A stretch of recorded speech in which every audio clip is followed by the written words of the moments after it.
I don't got time to be here, man. If you can, just do your job or do whatever you're doing or something, man. But I don't really care what you do, man. I'd love to do my job, but part of my job not my job, dog. It's not my fucking job, all right?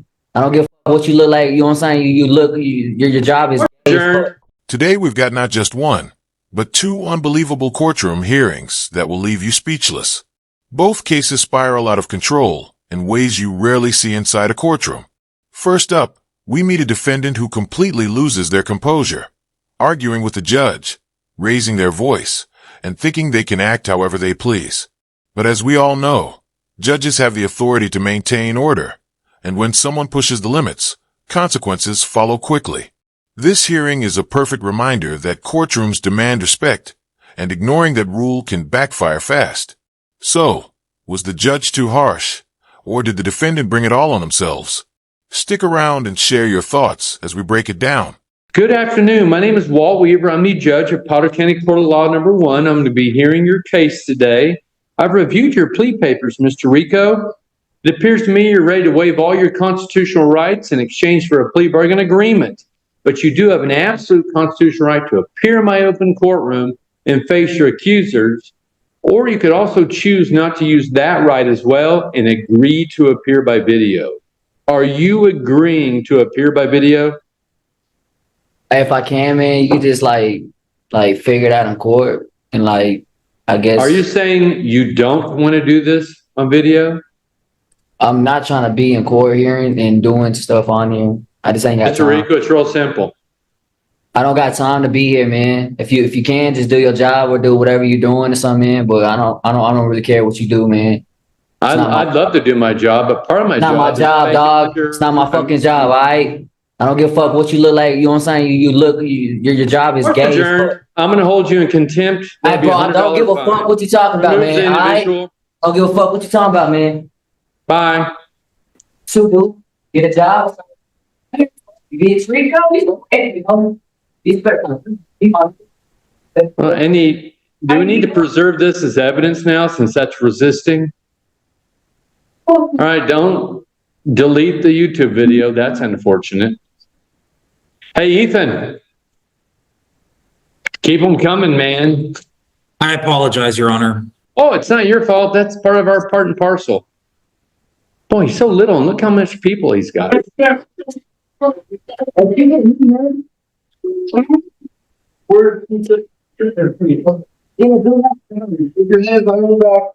you please put him, Miss Morris, on a transport next time so we can get it done? Boy, if that's not the funnest name I've said all day. Man, it's too bad Mr. Rico could have gone home today. He decided he'd rather stay. You might have got a new prosecutor today. Well, it's all live. You saw him fight the deputy. Technically, he's under arrest in a jail. Do you have to prove that element? That hearing definitely didn't end well for Mr. Rico. Honestly, I can't imagine what was going through his mind walking into court with that attitude. Did he really believe shouting at the judge would somehow help his case? The behavior seemed reckless from the very start. Judges are not about to allow anyone to walk over the rules or undermine their authority, and this case proved it. This was one of the most chaotic hearings I've seen in a long time, an outburst right in front of the bench that left everyone stunned. Usually, we see defendants try odd legal theories or stall tactics, but this was something entirely different. And just when you think it can't get more dramatic, we move on to another case that might be even more shocking. This time, a defendant doesn't just argue, they openly confess, and the way it unfolds is both tense and hard to believe. Mr. Briggs, you're before the court today making first appearance, Raymond, on 2 charges. The first is malicious mischief in the 3rd degree. It's a gross misdemeanor subject to 364 days in jail and a $5,000 fine. Second is harassment, domestic violence. That's also a gross misdemeanor subject to 364 days in jail and a $5,000 fine. Because the charges have domestic violence enhancements, they are something where if you're convicted of them, it would result in your inability to possess firearms. I don't own a firearm. That's what I told Again, I have to let everybody know whether you have guns or not. So I was denied due process. I have paperwork that proves that I owned the car before I was married. So therefore the car is mine. And no, since we're in separation, no judge has divided property yet. So technically the car is still mine. So I wrote on my own car. That's a fact. Here's the paperwork. I We're sit not down having at the a bank. trial today. Well- We're having your arraignment. Okay. You're entering a not guilty plea. I was denied You've due told- process, hold on, sir. Hold on. You said I could You've told, speak. no, I didn't want didn't. to I said you should exercise your right to remain I choose silent. not to, sir. Your attorney, if they were sitting there, would not have you making factual statements on the record. That's my discretion, sir. Because I believe there's Fourth Amendment charges. I was denied all kinds of rights, and I will be coming back with a vengeance. I have Are you paperwork. threatening the court? I am not threatening the court anything. I'm not threatening anybody. You just- I have the you right said to you were sue. coming I have back the with right. a I have the right to sue this city, and that's what I just said. So if you want to take that farther than that, that's up to you. I did not say that. I'm You making said it you are clear. coming back with a vengeance. With an attorney. On It the doesn't have anything to do with me. That's not a threat to you. The city. I said I'm suing the city. So you do what you want today. Go ahead and hold me in contempt. Go ahead. I'm suing the city. I will be suing the city. If you will take that as a threat, then that's fine. I will be talking to the city attorney. I've already talked to the city. I'm talking to people. I talked to the police chief already. Yeah, I've seen how you've conducted yourself. so Yeah, far. that's right. Because I'm being wronged. It's my house. She had no business being there, and she hasn't even lived there for 6 months. She hasn't paid a bill for 8 months. She can't just come there. I have rights. You do? She just because she's entitled to So be again, able to we've- be on the again, we've property talked doesn't mean about- she can just come. We've discussed your rights today. We're not going to litigate your case today. Do I okay. have the option to This is- speak with the city attorney This as is a well? criminal court. Do I have the option to speak with the city Not once attorney? you say you're going to be hiring an attorney. Do I have the option to speak with the city attorney? I'm not hiring an Not attorney. today. I want to speak with the city attorney. Not today. Okay, when would I be able to do that? That's me, sir, and I will give you my card. Okay, But we do have some release conditions we will be requesting. Okay. Go ahead, Ms. Carmen. Yes, Your Honor. We are requesting a formal no contact order with victim notification. that should have been me filing. Both. She's Please, sir. harassed me. Please, sir, Now here's the question. Do you believe this defendant's story? Or does it feel like an excuse to avoid accountability? Personally, I'm getting strong, overconfident vibes. He tries to act calm and persuasive in front of the judge, as if presenting himself as confident could somehow change the facts. But here's the catch. Acting cool under pressure doesn't always work, especially when the truth starts slipping out. And in this case, the truth comes out in a big way. Without realizing it, the defendant begins confessing to actions that are far worse than what he's accused of. Watching the judge's reaction is both fascinating and telling. At this point, you can almost sense that the defendant has already lost control of his case. Instead of building a defense, he's talking himself into deeper trouble. All right, go ahead. the facts of this case are highly concerning with regard to the threats that were made. These folks are in the midst of a dissolution.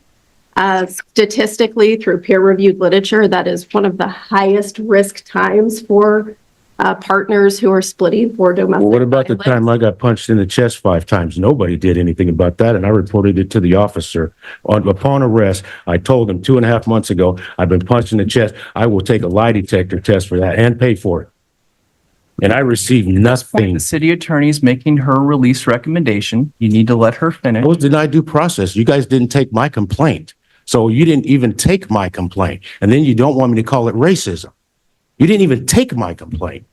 The only thing we are doing today, sir, is you have entered a not Well, there guilty should be plea. equal treatment under the law, and I have not We're not received it. litigating your case today.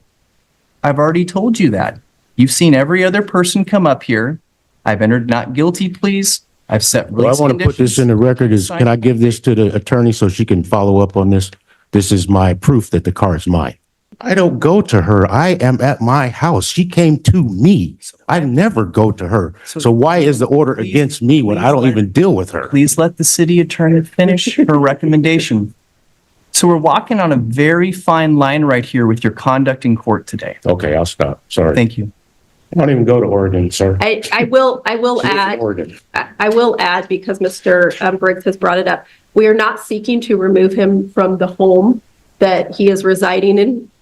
How you gonna, she don't even live there. Are you kidding me? She doesn't live there. I paid the mortgage there for the last for 4 years I paid the mortgage. And I can prove that. Mr. Briggs. You're gonna remove me from my home? What are you talking She's about? saying she is not. Why are you even saying that? Because She don't live there. Her address is in Oregon. Why are you even saying that? The longer this man speaks, the clearer it becomes that he desperately needs legal representation. His lack of understanding about courtroom procedure is painful to watch. Judges expect defendants to either have a lawyer or at least understand the seriousness of their words. But this man doesn't seem to grasp either. From the judge's perspective, this must be incredibly frustrating, trying to conduct a fair hearing while the defendant keeps making mistakes. And the audience watching can't help but wonder, is he truly confused, or is he playing up this act in hopes of gaining sympathy? Whatever the case, his strategy is falling apart fast. And as we continue, he makes a statement that seals his fate completely. I will add, because Mr. Briggs has brought it up, we are not seeking to remove him from the home that he is residing in. How you gonna, she don't even live there. Are you kidding me? Your Honor, the reason that I'm bringing this up is that the victim has requested a civil standby so that she can go get her personal belongings from the home. Property has not been divided by the court. She has her personal items and her personal belongings. And then the court has to divide the property. That's what I've been waiting for. I've encouraged her to file the divorce papers, sir. I will be finished here shortly, Your Honor. The proposed NCO that we have drafted, after contacting Battleground to make sure this is something that they could do. That's against the law. No way.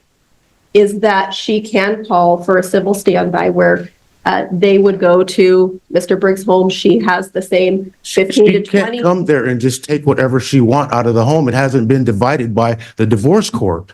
I believe she's demonically possessed by the Jezebel spirit. So I don't want her around me. There's a visceral reaction that I haven't felt around a person in many years. If I'm from here to her, I want to throw up. I literally cannot be around her. And I've required that she not come to the house. She came to the house because I refused to get the HELOC with her to help her pay off her bills. So she came to the house the next day, and then that's when everything started. I was sitting there with my brother-in-law, drinking beer by myself like I always do. I didn't go to her. She came to my house. And she has forfeited, I haven't proved it, but she's forfeited her right to the property. She hasn't paid a single bill there in 8 months. And when she left, the moment that she took her and got a new bank account at Columbia Credit Union, that's the day of separation. That was over 8 months ago. She cannot just come to that property. I have jurisdiction for a victim to be able to retrieve property. What would I be when a keeping no from her, contact- sir? She has all of her clothing. There's a table and a side table in the bedroom. That's all that's there. And whatever's in the garage. I haven't kept her from anything. I'm trying not to kill her. And there it is, the moment where everything unravels. He blurts out something that should never have been said in front of a judge. With just one poorly chosen phrase, he destroys any chance of defending himself. Up until now, he was trying to maintain innocence, but the slip of the tongue turned into an outright admission. At that instant, it's as if he dug his own hole even deeper, leaving the judge with no choice but to respond firmly. It almost feels like he was more focused on arguing with the other side than protecting himself legally. A courtroom isn't the place for reckless words, and his failure to realize that might go down as one of the worst moves in his case. She's come to me. Okay, so, Your Honor. Okay. That's not, I now hold I on. would actually ask he be held on $10,000 bail. Listen, sir, listen. You can't. I'm not saying it like that. I'm saying that I've tried to keep her away because of violence. I don't Very want, much keeping with statements. that oh were my made God, at do the you scene. understand? Does anybody Yeah, understand? take I him into didn't custody. never touch her. Officers, take him into custody. I never touched her. I didn't want to harm her. That's what I've been doing the whole time. Man, I'm getting crunk down here and it's gonna be on. This is prejudice and Okay, I'd like- racist as hell. I'd like no bail. You're racist. Well, I have he not just done threatened- anything to her. He just threatened to get crunk on the court. So what? What is that? So you're taking away my freedom of speech? I can't express myself now? Yeah, threat. I haven't committed any crime. I haven't touched anybody. All right. So I don't want her at the house. That's what I've tried to avoid. at this stage, we're going to set Mr. Hey, never, because she punched me in the chest. I'm prosecuting her, so you take that. I want to see somebody about that right now. Set Mr. Briggs. And I'm pressing charges on her. About 1 week. She punched me 5 times, and I will take a lie detector and pay for it. Can I speak to somebody and press charges on her? 12th of December, You 2024 know what I'm saying? at Hey, you know what? 8:30 My a.m. shoulder, I'm in, We're giving you extra. The release conditions in place are to violate no laws, appear at all mandatory court dates, notify the court of any change of address or phone number. I'm signing off on a standalone no contact So order. I said I didn't want to kill her, and I've never threatened to kill her. I'm just expressing to you that I don't want any bodily harm towards her, and you're arresting me for that. And it's a freedom of speech. I didn't touch her. I've never put a hand on her. She punched me. Can I press charges? Can I see someone to press charges on her right now? Your Honor? Your Honor? This is your arraignment today, sir, on criminal charges. You've made a number of threats on a recorded I record. didn't make any threats to anybody. Well, we'll listen How is back. that a threat? Freedom of speech. I didn't threaten anybody. I didn't say I want to kill her. I said I don't want to. Sure. Well, we'll listen to what's played on the record. You're being recorded. I told you to remain silent. Well, hey, I knew you was going to do this. I knew you was going to wait till I slipped and then you was going to throw me in jail. And that's fine because I'm coming with Trump. That's not a threat. That's my personal lawyer that I'm going to get to fight you guys When with. people threaten killing someone on the record, sir, I take I that didn't threaten to extremely kill her. seriously. That was not a threat to kill her. I didn't say I'm going to kill her. We're recording. I said I don't want to. And That's that wasn't fine. even, that was just a figure of speech. It's recorded. I don't care if it's recorded. We're on intensive pretrial release. At this time, I'm going to impose bail in the amount of $25,000. And then, Your Honor, if it is posted, could we have the victim notification? Victim requirement? notification will be put in place. Thank you. This is a railroad, man. What happened next was almost unbelievable. By speaking without thinking, the defendant essentially handed the court a confession. It's rare to see someone dismantle their own defense in real time, but that's exactly what unfolded here. Instead of quietly letting a lawyer handle the case, he made himself the center of attention, and not in a good way. Whether he was seeking sympathy or just lacked awareness, his words did nothing but make things worse. The judge's reaction made it clear that his case had gone from difficult to nearly impossible. And it leaves us with a final question for you. Was he truly clueless?